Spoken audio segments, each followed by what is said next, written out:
What the hell is this? Okay, so as a part of today's update, the Ninja Strike Familiar Intelligence rework, I guess, is here. I don't remember this ever being something that was talked about, but it's here nonetheless. So basically what they tried to do was remake the familiar options to make it a little bit more friendly. So first up, we have auto firing improvements. Supposedly that's easier to do now. It looks like there's kind of actually a lot here when you look at it. So if we go to the summoning skill settings and click on it, it looks like there's a whole bunch of, it takes you straight to the familiar page. I don't know if this was ever here before because I never really looked at it, but you can choose like what your familiar does in combat. If it's passive, if you want it to attack your target, if you only want it to react in self-defense, that sort of thing. You can also, now there is a button instead of this weird right click option on the familiar spell points. Now you can click this button down here to set the rate of auto fire on your scrolls. The familiar I've got summoned right now cannot do that, but that's how it's done now. So I guess it makes things just a little bit more user friendly at the end of the day.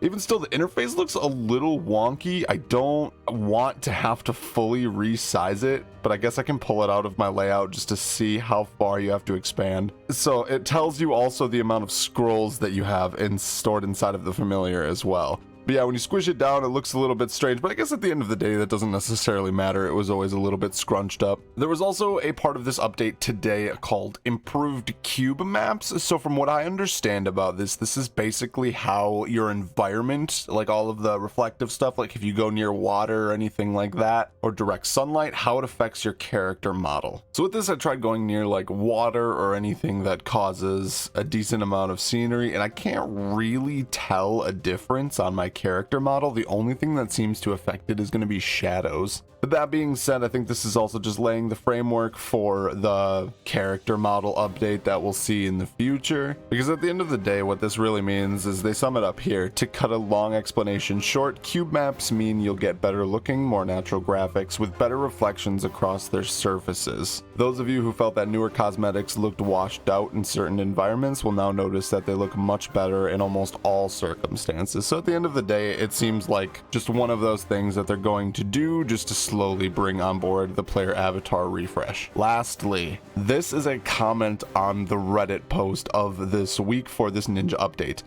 Jagex aerator or mod aerator, update on Grim pages, as I can see the disappointment that it hasn't come in today's update. It will be coming out in Strike 23 on June 28th. Ninjas are back in rhythm now, post login lockout, so you'll be seeing more of our work again. So June 28th is now the hard date where they will look at adding, or they will add Grimoire pages to, I think they're still going to add them to the Lost Grove creature drop table, which means that they will be significantly cheaper to use than they are now. So anyway, I hope this was helpful. Let me know what you think of these updates down below. Have a good day, everybody. Bye.